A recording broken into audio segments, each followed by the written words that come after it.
আমরা ওদের মতন ওই পুলিশ লাগিয়ে জলকার লুট করিয়ে দোকান ভাঙিয়ে কেস দিয়ে তা নয়, আমরা গণতান্ত্রিক প্রক্রিয়ায় ভোটের মাধ্যমে ওদের জিনা হারাম করে দেবো। যাই হোক, ওনার কথাকে আমরা ভুল বলবো না, কিন্তু আমাদের চিন্তা ভাবনা থাকবে তাই। কোনো দল বিরোধী কাজ আমরা করব না। ওইদুল ভাইকে অসংখ্য ধন্যবাদ তার বক্তব্য রাখার জন্যে।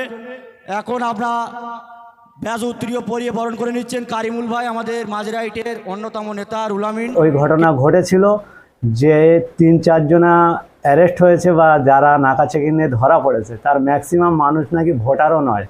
তাহলে তারা যদি রাজনৈতিক উদ্দেশ্য যেত, একজন ভোটার যাবে, সাধারণ মানুষের গায়ে কেন বোম লাগবে? তাহলে আমি মনে করি যারা এই সমস্ত মানে কুৎসা রটাচ্ছেন, তানাদের মধ্যে যিনি এইটা পুলিশকে নিয়ে ভিজিট করছেন, তানাকে আমরা দেখেছি ওই বুথে যখন নির্বাচনের দিনে সকালে বহিরাগতদের নিয়ে এসে সেখানে গুলি বোমা তাণ্ডব চালিয়ে সাধারণ মানুষের ভোট লুট করার জন্য তিনি ব্যবস্থা করেছিলেন। তারপরে মানুষ প্রতিবাদ জানিয়ে সেখানে একটা ভোট করার মতন জায়গা করেছিল। আর ওই বুথে 404 ভোটে ইন্ডিয়ান সেকুলার ফ্রন্ট জিতে গেছে।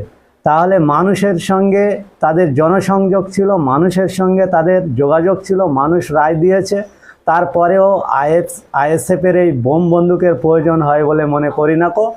আর আমি আমার দলীয় স্তর থেকে বলি, যদি কোনো কর্মী, কোন দলের কর্মী বা কে, এটা দেখার প্রয়োজন নেই কো। যে অপরাধী হবে, আইন, দেশের আইন আছে এবং সংবিধান আছে, সেই আইনের ওপর আমাদের আস্থাও আছে। আইন যেটা ব্যবস্থা করবে সেই ব্যবস্থা তাদের মেনে নিতে হবে। কিন্তু আমি একটা ব্যক্তিগতভাবে বলছি, প্রশাসন যদি শাসকের তামাক খেয়ে যদি তদন্ত করে, তাহলে সব কিছুটাই আইএসএফের ঘাড়ে চলে যাবে। প্রশাসন যদি নিরপেক্ষভাবে তদন্ত করে, তার দুধ কা দুধ পানি কা পানি হয়ে যাবে। কে এর সঙ্গে যুক্ত আর যিনি এই ভিজিটটা করছেন তিনি যে কি মানুষ, সেটা আমার এই চালতাবেড়িয়া অঞ্চলের মানুষ জানে। তাই আমি প্রশাসন বন্ধুদের উদ্দেশ্য করে বলবো, আপনারা সঠিকভাবে তদন্ত করুন। কোনো শাসকের তামাক না খেয়ে আইনের চোখ দিয়ে, দুটো চোখ একত্রিতভাবে নিরপেক্ষভাবে আপনারা তদন্ত করুন।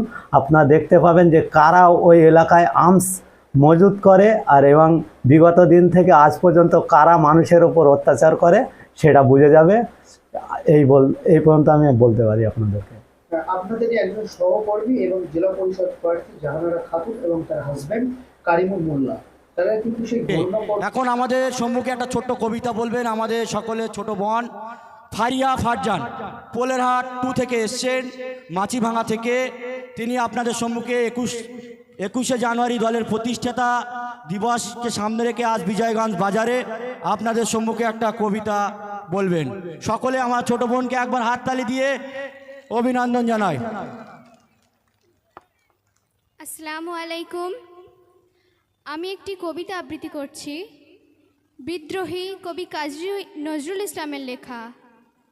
কবির যখন 20-21 বছর বয়স, তার একদিন মধ্যরাত্রে ঘুম ভেঙে যাওয়ার পর থেকে শুরু করে ভোর রাত পর্যন্ত এই কবিতাটি লেখা শেষ করেছিলেন।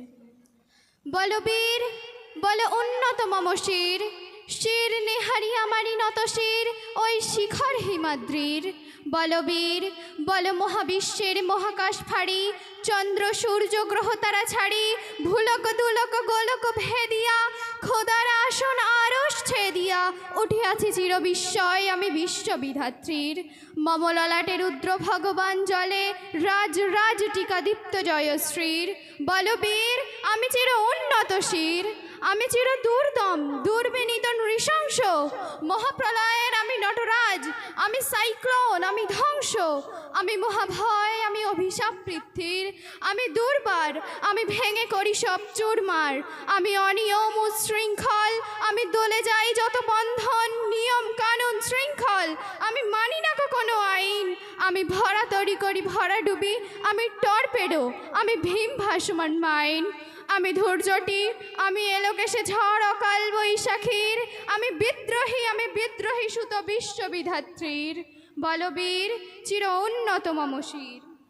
আমি ঝঞ্ঝা, আমি ঘূর্ণি, আমি পথ সম্মুখে যাহা পাই যাই চূর্ণি, আমি নৃত্য পাগল ছন্দ, আমি আপনার তালে নেচে যাই, আমি মুক্ত জীবনানন্দ, আমি হাম্বির, আমি ছায়ানট, আমি হিন্দল, আমি চলো চঞ্চল ঠমকি ছমকি পথে যেতে যেতে চকিতে চমকে ফিং দিয়া দিই তিনদোল, আমি চপলা চপলে হিন্দল, আমি তাই করি ভাই যখন চাহে মন যা করি, শত্রুর সাথে গলাগলি ধরি মৃত্যুর সাথে পাঞ্জা, আমি উম্মাদ, আমি ঝঞ্ঝা, আমি মহামারী, আমি ভীতিয়ে ধরিত্রীর, আমি শাসন ত্রাসন সংহার, আমি উষ্ণ চির অধীর, বল বীর চির উন্নত মম শির, আমি চির দুরন্ত দুর্মদ, আমি দুর্দম মম প্রাণের পেয়ালা হরদম হ্যায় হরদম ভরপুর মদ, আমি হোম শিখা, আমি সাগ্নিক যমদগ্নি, আমি যজ্ঞ, আমি পুরোহিত, আমি অগ্নি, আমি সৃষ্টি, আমি ধ্বংস, আমি লোকালয়, আমি শ্মশান,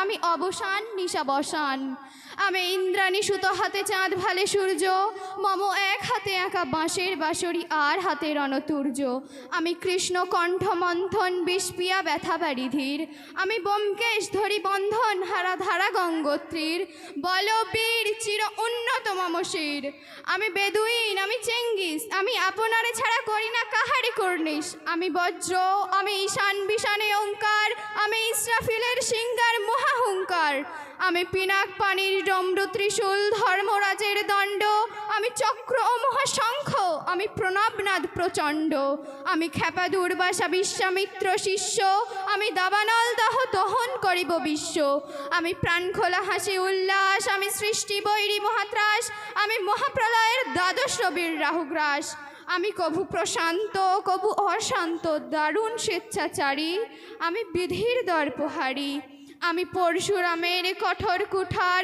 নিঃক্ষত্রিয় করিব বিশ্ব, আমি আনিব শান্তি শান্ত উদার, আমি হল বলরাম স্কন্ধে, আমি উপাড়ি ফেলিব অধীন বিশ্ব, অবহেলে নব সৃষ্টির মহানন্দে, মহাবিদ্রোহী রণক্লান্ত, আমি সেই দিন হব শান্ত, যবে উৎপীড়িতের ক্রন্দন রোল আকাশে বাতাসে ধ্বনিবে না, অত্যাচারী খড়গ কৃপান ভীম রণভূমে রণিবে না, বিদ্রোহী রণক্রান্ত, আমি সেই দিন হব শান্ত, আমি বিদ্রোহী ভৃগু ভগবান বুকে এঁকে দিই পদচিহ্ন, আমি স্রষ্টা সুদন শক্তা ফানা খেয়ালে বিধির বক্ষ করিব ভিন্ন, আমি বিদ্রোহী ভৃগু ভগবান বুকে এঁকে দেব পদচিহ্ন, আমি খেয়ালে বিধির বক্ষ করিব ভিন্ন, আমি চির বিদ্রোহী বীর বিশ্ব ছাড়াই উঠিয়াছি চির একা উন্নত শির। আসসালামু আলাইকুম। সকলে হাততালি আমার ছোট বোনের ভিজিট জন্য। করে গিয়েছেন, তার পরিবারের সঙ্গে কথা বলেছেন এবং তাদেরকে আশ্বস্ত করেছেন আগামী দিনে আমাদের দল যেটা করবে আপনারা দেখতে পাবেন এবং বাংলার মানুষও বুঝতে পারবে বলে মনে করি। কালকে সংযুক্ত মোর্চার ধর্মতলাতে একটা সুবিশাল মিছিল হলো, সেই পক্ষে তারই নেতৃত্বে একটা 21শে জুলাইও তৃণমূলের একটি শহীদ দিবস বলে একটি ধর্মতলার প্রোগ্রাম আছে, এ বিষয়ে কি বলবেন? শহীদ দিবস যদি করতে হয়, 21শে জুলাই যে শহীদ বেদিতে শহীদ দিবস ওনারা করেন, তাহলে আমি তৃণমূল কংগ্রেসের বন্ধুদের বলবো, রাজনীতি করতে গেলে মানুষ হচ্ছে বড় ঠাকুর বলে মনে করি। তাহলে মানুষকে যারা হত্যা করেছে ভাঙড়ে, আগে একটা শহীদ দিবস এখানে করুক তৃণমূল কংগ্রেস, যে মানুষকে হত্যালীলা চালিয়ে যাদেরকে শেষ করে দিয়েছে, সেই মানুষকে নিয়ে রাজনীতি করার জন্য বারে বারে তারা শহীদ দিবস করে। কিন্তু ওই শহীদ দিবস যাদের মানে কেন্দ্র করে আমরা দেখেছি, সেই সব পরিবারের মানুষও তারা আওয়াজ তুলছে এই শাসকের বিরুদ্ধে। আমরা দেখেছি তপসী মালির বাবা মনোরঞ্জন মালির কথা আমরা শুনেছি, আমরা দেখেছি নন্দীগ্রামের একাধিক যারা শহীদ হয়ে গেছেন তাদের কথাও আমরা শুনেছি। তাই শহীদ বেদি করে মানুষ জড়ো করে রাজনীতি করার চক্রান্ত যেন না করা হয়।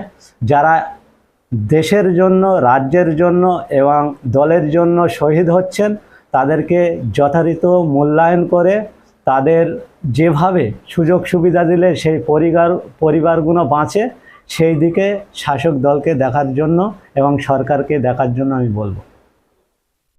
যে আইএসএফের 4জন কর্মী তারা বোম মারতে গিয়ে সেই বোমে বিস্ফোরণ ঘটে তারা আহত হয় এবং তাদেরকে লুকিয়ে কলকাতার বেসরকারি হাসপাতালে নিয়ে যাওয়া হচ্ছিল, সেখানে কেএলসি থানা সেটা ধরতে পারেন আগাছানির সময়। সে বিষয়ে কি বলবেন? তাহলে কি আইএসএফ কর্মীরাও বোম মারছেন? দেখেন, আমরা বোম বন্দুকের উপর বিশ্বাস করি না কো। আমরা দেখেছি এই ঘটনায়, আমরা কেউ প্রথম অবস্থায় আমরা ভিডিও দেখেছিলাম, এই ঘটনা সম্বন্ধে আমাদের কোনো জানা ছিল না। তারপরে আমরা একটা ভিডিও দেখলাম যে চকমরিচার বহু সংখ্যক মহিলারা তানারা বলছেন তানাদের ঘরের ছেলেরা ওই বাগানে নাকি হাওয়া খেতে গিয়েছিল। সেখানে গিয়ে মানে তৃণমূলের দুষ্কৃতী বলি আর যাই বলি, সেখানে বোম ফেটে আহত হয়েছে এবং তানারা দাবি করছেন যে সে